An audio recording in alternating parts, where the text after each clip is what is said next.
சென்னையில் பத்திரிகையாளர்கள் பாதுகாப்பு சட்டத்தை உடனடியாக நிறைவேற்ற வேண்டும் உள்ளிட்ட பல்வேறு கோரிக்கைகளை வலியுறுத்தி தென்னிந்திய பத்திரிகையாளர் சங்கத்தினர் உண்ணாவிரத போராட்டத்தில் ஈடுபட்டனர்.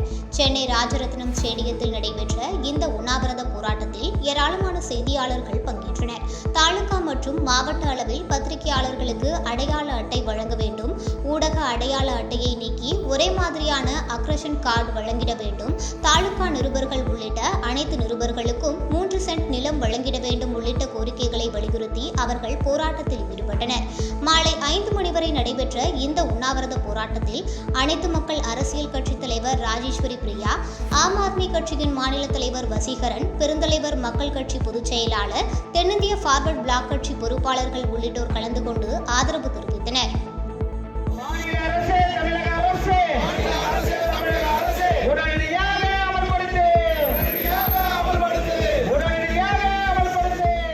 பாதகம் செய்பவரை கண்டால் நாம் பயங்கொள்ளலாகாது பாப்பா, மோதி மிதித்து விடு பாப்பா, அவர் முகத்தில் உமிழ்ந்து விடு பாப்பா. அண்மை செய்திகளை உடனுக்குடன் தெரிந்து கொள்ள இணைந்திருங்கள் இயம்நாடு தொலைக்காட்சியுடன்.